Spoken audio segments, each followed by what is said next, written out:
for a genuine force for good music, art, culture, comedy, and local events. Ladies and gentlemen, Matt Watson here on Take It to the Mat. Hey everybody, it's Matt Watson here on Take It to the Mat. We've got Will Wesley right now. He's got a new album called Both Sides of the Tracks. He brought Phil, the maestro, magician, producer, the guy that puts everything together and put the record together. He's rocking and rolling. They're going to play a song today. They're going to tell us about where they've been, where they're going, and how much they rock. And we're going to drink a little bit of beer from Capital Grocery. And on the other side of the break, we're going to have Renee Chatelain from the Arts Council. She's the CEO and president. She's got so much to talk about. Call for artists, where the Arts Council's been, where they're going, and the new building. So, stick around. Our good friend, Michael Paul. Oh, very good. Michael Paul told me to get a hold of you because he sent me a Facebook post. Was it a radio station in Australia? Yes. That had you as like one of your tracks, was like their track of the week in Australia? We hit #1 on 3 different radio stations in Australia. It's 89.5 The Valley. Yeah? Yeah, and our single Go ahead and shout to the world here. All right, here we are. Yeah, it hit like #1 on 3 different radio stations in Australia. It was the top requested. So we're like, wow, we're getting out there. Man, that's great. And didn't I just see something within the last week? Was it an Italian radio station? Yeah. We our good friend Nick over there he gave us our album, our first review, and he's been spinning the material. Our new single Attitude's been getting out there. Gotcha. Well, I'm wearing my shirt for Attitude, but that's my a different band song. Of all time, it's a different version, which is a Guns N' Roses actually did it. They covered it. 93. Yeah. Holy cow! So, all right, let's back up a little bit here. Will Wesley has been playing. When's the first time that you picked up any musical instrument, and then specifically the guitar? When did you pick that up? Well, I was probably about 10 years old when I first started banging away on an old clunker guitar, and my dad was a guitar player.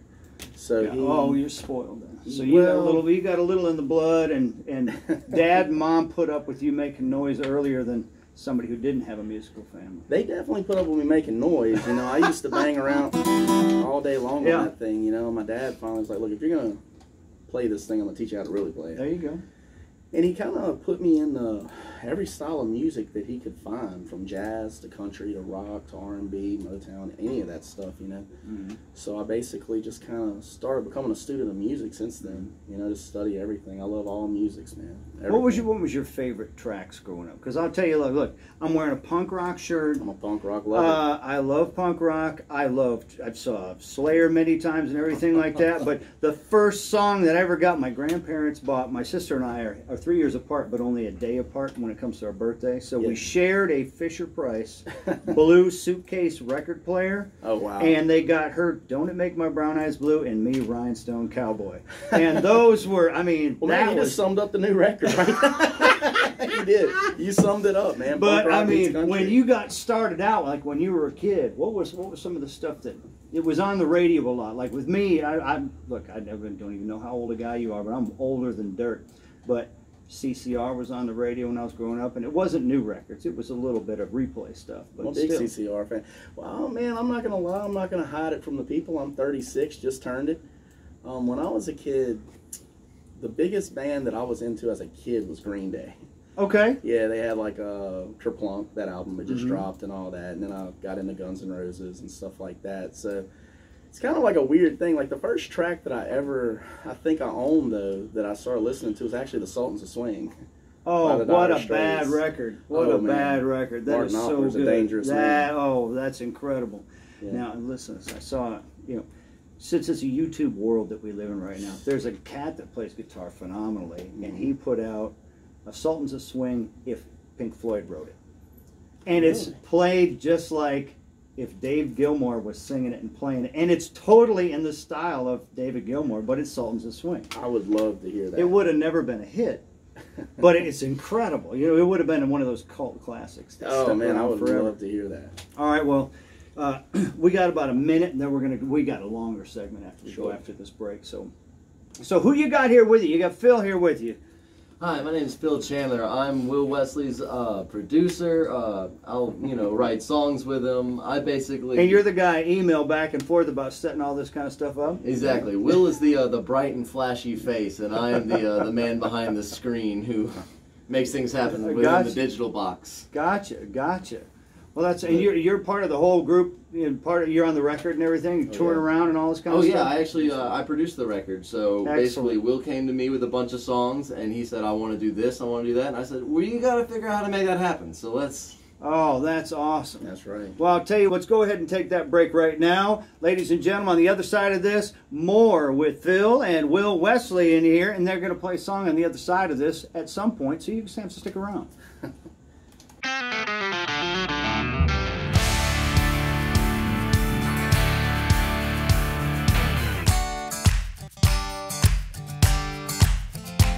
All right, that was Attitude by Will Wesley from his new record, Both Sides of the Tracks. It's not Attitude by the Misfits, but we were talking about in a big time about that earlier. Yeah. And it's a double album, you said? It's a double album, man. One half is rock and modern country, and the other half and punk. And punk on there.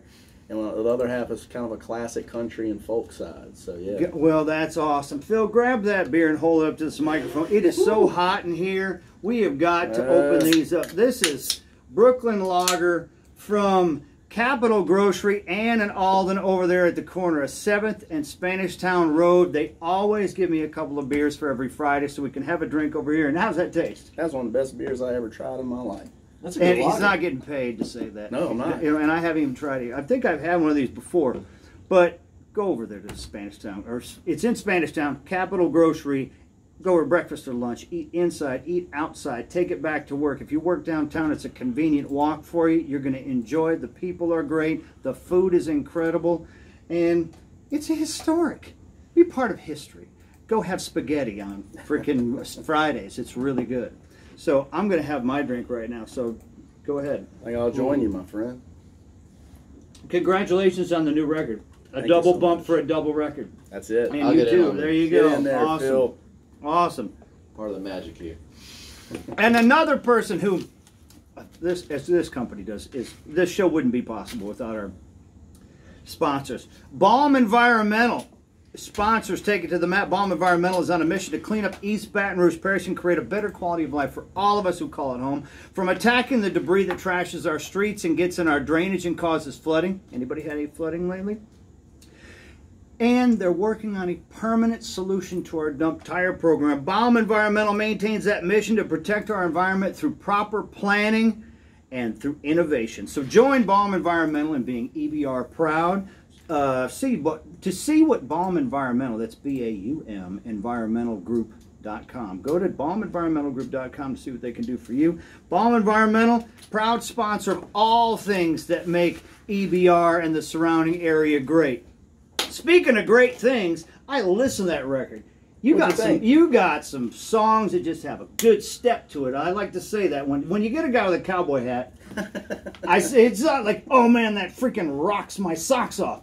But it's got a great step to it. Like boom, you don't start 1, 2, 3. You got a couple that start 4 That's and right. go right into it. You know. Well, dude, thank you for that, man. I'm glad you do enjoy the record. So how long have you been writing the songs? You know, man, I started out as a guitar player, but I always looked at guitar playing as kind of a vehicle to be a songwriter. You know, I'm just a creative guy, man, and I've always wanted to create songs. So I think I wrote my first song at like 11. It really sucked, but I really wrote it. You know? Hey, man, I listened to earlier today Greg Lake talking about the first time he heard Keith Emerson play the Moog, and he says, I wrote this terrible song when I was like 12, yeah. And it was this medieval love song, and everybody hated it. Turned out to be Lucky Man. Oh, wow. So, okay. You never know. You never maybe know. Take that old one back to the studio and have Phil gutsy it up with some stuff. I think he already did. I think it's going to be on the follow-up record, man. He said, I got to revisit the past a little bit. So the tracks that are on this record, it's got to be, how many tracks in total on 2 CDs? 17 tracks. That's right, plus a bonus track with a blues man, Kern Pratt, who he's unfortunately passed, but he was on there before his passing.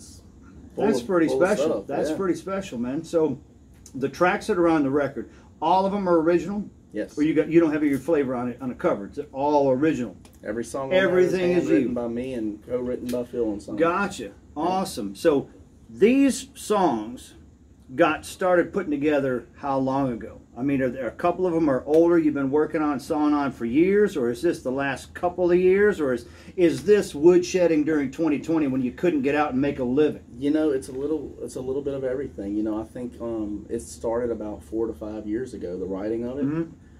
But then a lot of the singles, like Attitude, was actually one of the last songs written for the record, Paint This County. You know, they were written during the pandemic. You know, just kind of wanting to get out and have an attitude. You know, everything was shut down. You know. Yeah.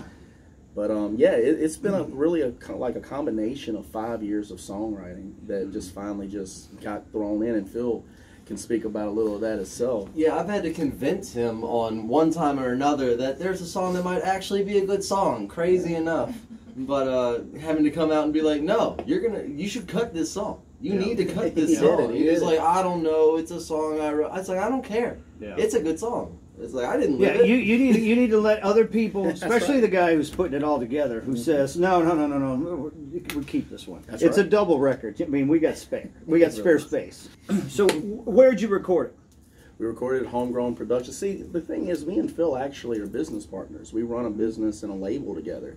Gotcha. So this is actually, I'm proud to say this is the first record that I've released under me and Phil's label. Okay. You know, Roanoke Records, Homegrown Productions. So. Roanoke Records, Homegrown Productions. Yeah. Throw this out to people. You got an email, you got a Facebook page. Everybody that looks at you sitting here with a guitar and looking all fancy, and you with your sunglasses during inside, blending in with the zebra stripes. Yeah, but everybody that wants to be like y'all and put a record together, or has got some stuff that they want to put tracks down. How do they get a hold of y'all and get working with y'all? You can find me at willwesleymusic.com. That's our website. At Will Wesley Music is our page. You know, we are not hard to reach. We are not hard to find at all. You know what? Just type Will Wesley in, and you'll see me. I know you guys. Do you spend any money with Google, like get high up on the ratings list? Because you guys come up pretty quick. No, the Cowboy gets enough press, to be honest. You see it moving in a crowd, and you're like, there he is. Yeah. I'm not hard to find, I suppose. So, you played. Tell me all the places that you played in the United States, and when did you start touring in the United States? Let's start there. How old were you when you first started playing out, and when did you first do like a tour that maybe took you out of the parish, out of the state, out of the country? I first started actually playing gigs. Funny story, man. Just playing locally when I was about 15. I would grow a beard, so I looked older, so I can get in. I got asked to buy beer when I was on family vacation because I was 15 with a beard. And I was like, I don't have an ID. I can't help you. I'm one of these guys, if I let it go, it's going to be down here next week, you know. So I just grew that, and I started playing with a lot of local acts, like Susan Owens. She's no longer with us, but I started playing with her, Cody Teal Band, you know. Just a lot of bands locally. I think the first road trip I ever took, as a young guy, I was actually touring behind Larry Garner on a couple of days. Okay. Blues guy. Yeah, I did a couple shows with him, and then came home, and then I toured with Grady Champion for a long time. I was his music director. So, really, all the places in the United States, I think it'd be easier to say where I haven't been in the United States. And that's a good problem to have, is not being able to think of all the places you've been. As far as when's the first time you had to use your passport? Actually, the first time I used my passport was in like 2016. I went to Europe, Switzerland. Yeah. I was going there to tour with Grady, and we went there to do the Lucerne Blues Festival. Okay. And that was the first time I used a passport, and it was the first time I got on an airplane, and I was scared to death. Hey! Man, we hit turbulence, and we dropped about 500 feet, and I thought it was over. I thought we were done. I was scared to death. Oh, jeez, you're supposed to be the guy that gets out like an airplane, gets out the guitar and calms everybody else down. Well, I do it now, but at the time I was like, what? If I had a few more of these fantastic beers, maybe I could have got through it. You know? So you went to Switzerland, and where'd you tour from there out? Where'd you head out of there? Was it just hitting all of Switzerland? It was. We went to Switzerland, and then about a year and a half later, we went back to Bern, Switzerland. Okay. So we went and played Marion's Jazz Room Gotcha. over there, which was a really cool place. And we're actually in 22. We are in works to go back to Switzerland, and we're talking about going to the UK as well. So Hey, let me tell you, Boogie was on the show. Oh, yeah. The other day, and I was talking to him about a trip that I took to Dublin, Ireland, and you were in the Temple Bar area in Dublin, which is where everybody goes to get, you know what, faced. Oh, yeah. And it's everybody is a star on karaoke, but they're playing you're singing Born in the USA. Yeah. They're not singing even Rolling Stones or Beatles or anything. It's all American stuff. Oh, yeah. You know, it's Bob Seger. Yeah. Which, I mean, noticed. Bob Seger plays like crazy down here, but I don't think everybody, Southfield, Michigan. Bob Seger's from Southfield, Michigan. Oh, yeah. Y'all love him to death. But if you went over to Dublin, my God, I mean, you'd sell CDs like crazy. I mean, my goodness. Well, let's line it up, Matt. Well, I'll tell you what, I don't have any connections over there, but I might be able to find somebody who does, and then we'll hook you up with them. Hey, man, we're always willing to travel, man. We even bought a big, scary tour bus this year, so that's pretty Oh, cool. yeah? Yeah. A tour bus. A bus is very gracious. It's a Oh, van. so you're talking it up a little bit when you say bus. It's a touring vehicle. We got the scariest jet black spray painted van. Tell them about it, Phil. Tell them. Nobody's gonna know that we have sound equipment in this thing. People are just gonna be too busy walking away from it, trying not to look at it. We write the cops the tickets. They don't write us the tickets. Get yourself direct TV satellite, put it on the roof, and everyone will run from you. No, They're already doing that. Like, but under yeah, the that's- hood, it's pristine, brand new engine and everything. Yeah. But on the outside, we don't want anybody knowing. We've had some scars from getting nicked a couple of times. St. Louis, yeah. Yeah, getting all our stuff taken. So we're gonna prevent that. Jeez, when I was playing back in college, that's how I paid my way through college. Was I played music. We put out a CD in '93. That's how old I am. '93. We got 4 shows in Windsor, Ontario, at a place ironically called California's. That was a volleyball place, and it just rained and was disgusting the whole time we were there. It's not their fault. It's the weather. Yeah. But to have a contract of more than 3 shows at a location, you had to join the Canadian Musicians Union. So we had to sign up and pay, I think at the time it was $75 a person in the van. But we got a card so that when everybody else was getting stopped to look for contraband cigarettes or drugs or alcohol, we're union men, keep going. No, man, we're musicians. Phil, let's put that in the agenda. We need to line that up. But it was, I mean, I'll tell you what, and just like a lot of players, I'm sure you saw this when you were over in Europe, but when you play outside of the United States, and they're like, oh, they're not from Canada. You know, that's the only place outside the United States. I've been all over, but I've never played outside the United States other than Canada. But you going in Switzerland, like, oh my God, they're from the United States. You know, it's the weirdest thing I've ever done in my life. Is getting off the plane.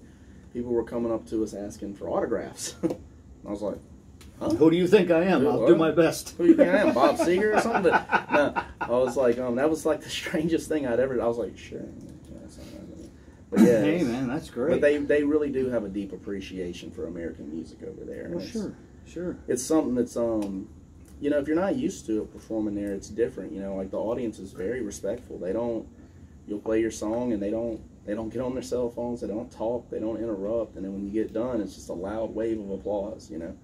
So it's definitely a different experience playing over there, you know. It's pretty magical. That's awesome. That's awesome. You have this being your latest album, Both Sides of the Tracks, double album, 17 cuts, coming out now. This is what, your 4th album? Yeah. 4th album. Tell us, what are the other 3? And what are the years spaced out? And when was the first one? Tell us a little about the history of your catalog. My first record was called Speaking of Life Experience. It come out in 2009. It was kind of a bluesier, kind of Americana kind of record, you know. And then I waited about 3 or 4 years, and in 2012 I dropped the Breakdown Sessions 1 and 2. Which actually, I think me and Phil were talking, we're going to revisit some songs off of that album and re-record it on the follow-up. There you go. And after that, I released The Hardest of Hearts. And that was my first album that actually got a little attention. It was a folk Americana record. And that was when I first started. My first music video kind of came with The Hardest of Hearts. Did you change your writing style between record 2 and the one that you finally started breaking out?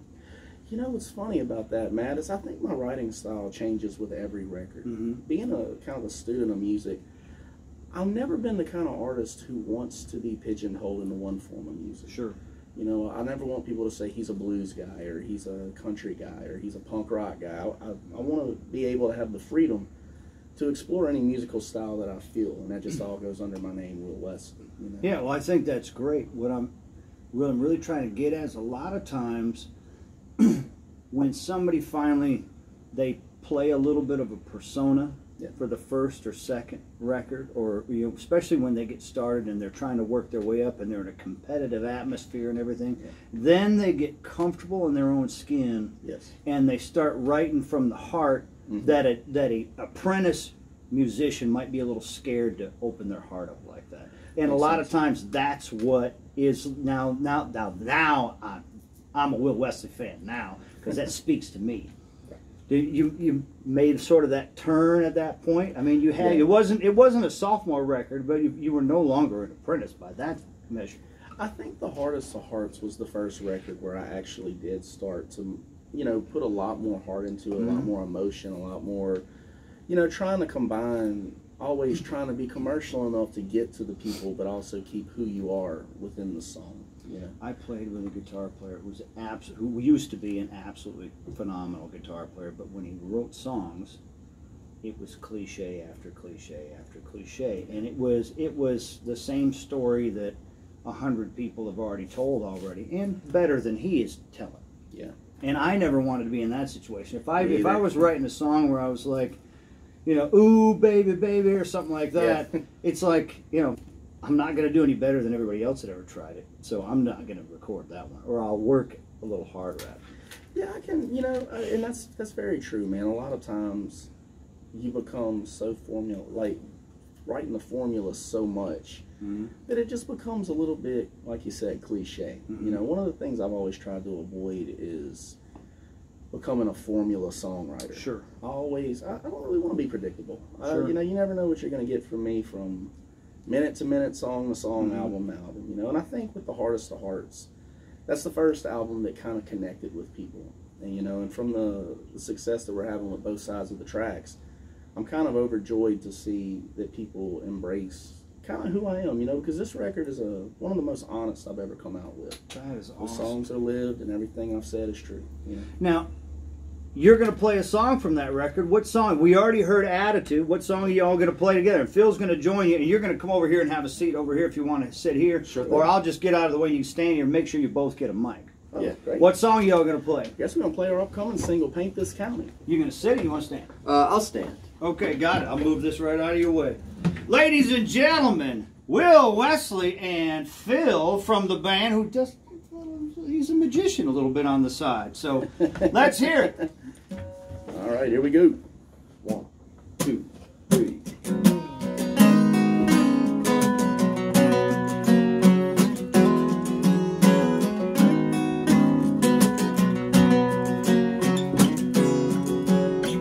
There's gotta be a place in this town where the drinks are flowing and the women are loud.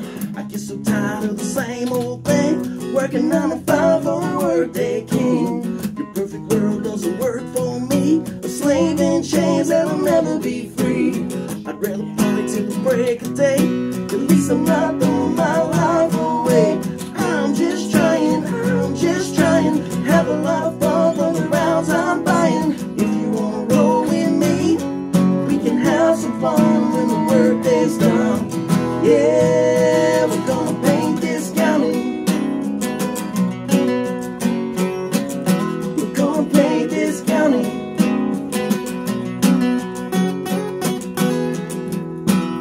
When I was young, Daddy worked in the plants. His boots grew roots and he never looked back. He would drown in a bottle of Jill, saying, son, don't you ever turn out like them. I was working on a 3-man crew, breaking my back for a dollar or two. The time came when I walked away. I'm not my fault, I won't live that way.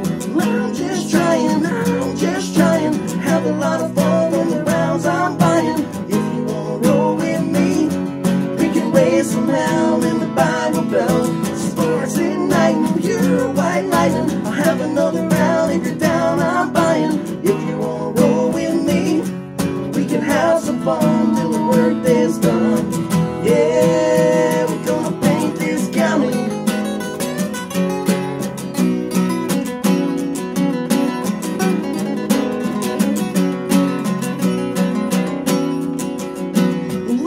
just trying, I'm just trying. Have a lot of fun from the rounds I'm buying. If you wanna roll with me, we can race some hell in the Bible Belt. Sparks at night, pure white lightning. I'll have another round if you're down, I'm buying. If you wanna roll with me, we can have some fun when the work is done. Yeah, we're gonna paint this county. We're gonna paint this county. Yeah, we're gonna paint this county. We're gonna paint this county.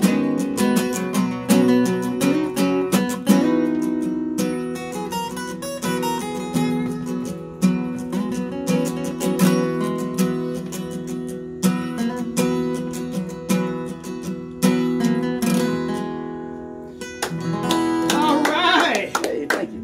Phil, so glad y'all could come in. No, Will thank you. Wesley, ladies and gentlemen, Thank both you very sides much. of the tracks. It's a Thank you. double album. Go out and get it. Thank you so much for coming in. We'll be back on the other side of this with Renee Chatelaine from the Arts Council. Come on.